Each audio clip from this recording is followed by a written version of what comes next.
Welcome to another release, Kickin It With LG. I got my man Etwan Moore with me. I'm excited to get this thing started. It's a pleasure. Yes, sir. I mean, this is your 10th season. Like, so far, like, how's the journey been? Man, it's been amazing. Man, take it back before that, before the 10 years, the NBA. Growing up, I just loved basketball. That's how I first started playing basketball. My pops played basketball, and my brother. I looked up to everything they did. My brother used to wear a wristband, so I want to wear a wristband. Yeah. He used to wear shorts up under his pants, like I want to do the same thing, So that definitely got me into basketball early, and I definitely didn't know I was gonna make it to the NBA. Right. But journey been smooth, and it's been a blessing, man. And 10 years has been crazy. I got to tell you a story. So I didn't realize I was in the NBA 10 years. Probably it's about a month or two ago. my daughter was 8 years old, Elissa. She asked me, said, "Daddy, how long you been playing basketball in the NBA?" I'm like, oh, it's about to be my 10th year. She's like, "A whole decade, Daddy?" I said, "Oh, dang, that's right. You that sound like a long time." Like, dang, it's cool for a whole decade to be playing. So, it's pretty cool. Yeah, that's special. It's special. Now I'm year 7, so I'm like, I'm trying to right get there. I'm almost there. I'm almost there. You gonna get there, man. I'm almost there. You got it. Now tell the fans. I mean, I know they want to know what's the number, like the meaning behind your number. Like most people have meanings, or they might say, "Man, I'm just wearing it because of a certain player." Like talk about the meaning of your number. Yeah, so 55. It's almost like a double-edged sword for me. My first thought actually was crazy. I was drafted 55, so I'm like, okay, 55, number Makes 55 sense. is pretty cool, Yeah. to have. And I wanted to go higher in the draft, so like a little motivation. And when I went to the Boston Celtics, so many jersey numbers were retired because all the great players, there was like 25 to 30, and then like 44 and higher. So I'm like, all right, 55. Yeah. Then also, it was crazy. My second thought, when I was in college, I was 22. When I was in high school, I was jersey number 33. So 22, 33, 55. So it all adds up, there man. You go, so, there you go. That's crazy. I'm telling you, everybody got a story behind a number, but it's dope. I guess you could say, let's talk about like some sneaker things. I mean, I know me and you, we actually were both signed with Q4. Right.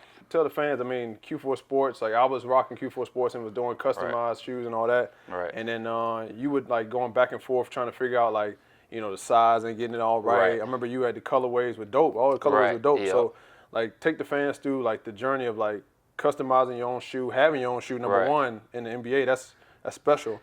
And then talk about like a little bit of like going over to China. Like we went over to China, like got to experience that. We would have went on another trip, but COVID happened and that kind of messed it up. So yeah, so the shoemaking process, that was pretty cool. It was pretty fun, getting a chance to be innovative and getting something that's specifically and something that's personal to you. Right. So we all growing up, as kids and everyone having their own shoe. You got Penny Hardaway and the Jordans, so it was just sweet. Like, man, I would definitely love to have my own shoe. I remember I used to when we was younger. We used to I used to put my name and stuff. I'll make up your own jersey number like it's your shoe to make it official. Are you playing the NBA, the game? You put your name and number on the shoe, so that was pretty cool. Yeah. The shoemaking process, just getting things that fit you. I was wearing low tops before I went to Q4, so I wanted the low top shoe.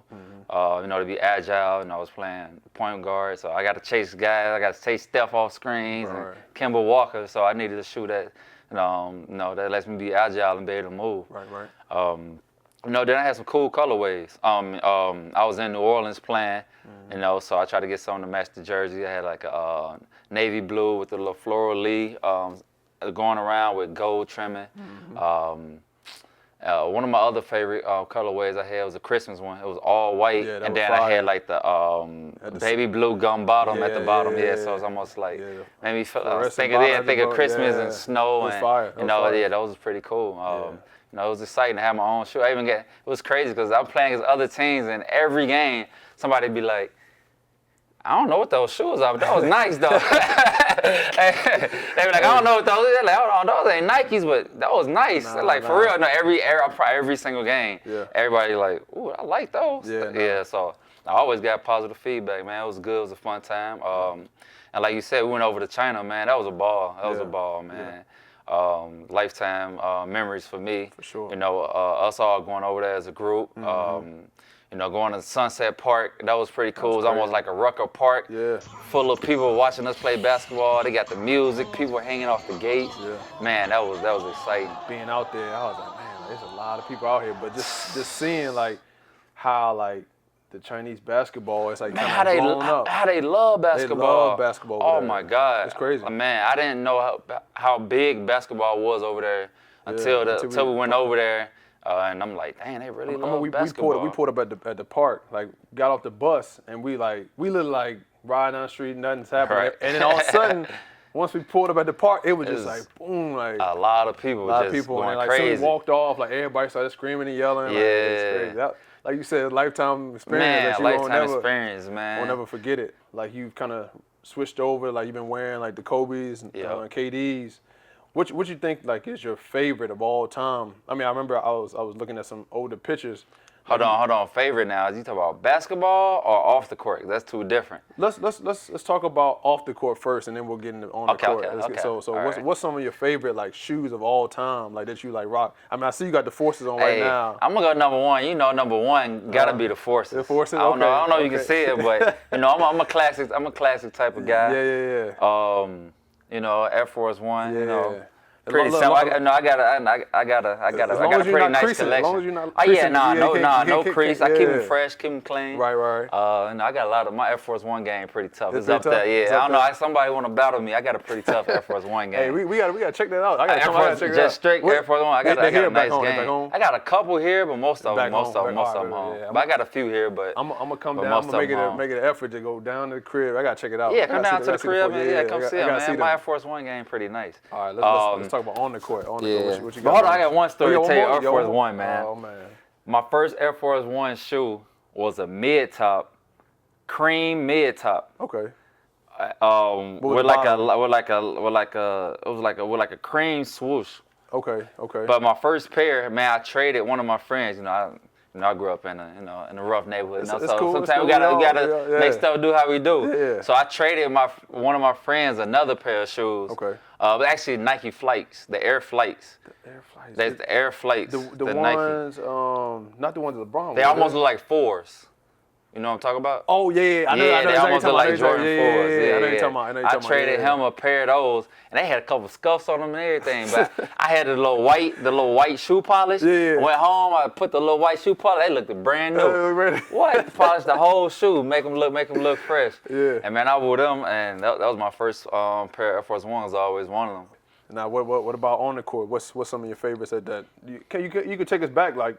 You know, it don't have to be right now, but it could be older kicks that you rocked in the past. One of my favorite older picks I used to wear is the Penny Hardaways. Okay. The one that had the strap, Air Penny One. Yeah. Yeah, they had the strap. Oh man, that was my favorite. They had a high top, but they had a low top too, right? Or it was just a high top? I remember they did have a low top too. Yep, they had a high top and a low top. But yeah, I used to wear not low but mid. But I used to wear the mid. That was my favorite right there, man. That was so comfortable. Light, and you know what I'm saying? Crazy, they man. Penny, you see the little Penny, you know what I'm saying? saying? Commercials, all that. Yeah, that was probably one of my favorites. Another one of my favorites I used to playing, I don't even remember, the Gary Payton, the gloves. Oh, the gloves. The one they used to strap across. That's leather. They was patent leather. Not the one that zip up, right? Yeah, that zip up. Oh yeah, They zip up. Yeah, zip up. Yeah, the Gary Payton, the gloves. Them right there too was pretty classic. Yeah, everybody, you had fair those people like, oh man, I see you with the gloves. Yeah. They know what time it is. Yeah. So growing up, those were some of my shoes I used to Who was like some of like your favorite players? Like who was like, hey, you look up to? I mean, I know like Chicago has a ton of players. Right. But like who was like somebody you like, man, like I want to be like him, or like somebody that like kind of model your game after? My favorite growing up was Tracy McGrady. Yeah. Man, because when I used to watch him, like he got no weakness. Yeah. I was always a little taller for my age growing up. Sometimes I play on the wing, handle the ball, guard bigger people. So I'm like, I want to be like T-Mac. Yeah. T-Mac did everything. He playing a one, bringing it up. He shooting threes. Yeah.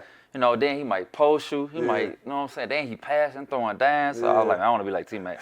he do everything. And it just looked so fun, effortless when he was playing. Now, let's get into like some off the court stuff that you're really passionate about. I mean, I know we kind of talk about it all the time, like, just about like venture capitalists, but also too like investments. Right. Like you love like doing some real estate and things like that. Right. tell the fans, I mean, a little bit like, it could be like 2 fun facts that something that they can kind of understand, or maybe they could take with them, because I'm always listening and learning from you. Right, So exactly. There's 2 of my fun things that I'm into off the court. Part owner of McAllister's Deli, and also I do real estate, mostly flipping, and I rent a couple homes out also.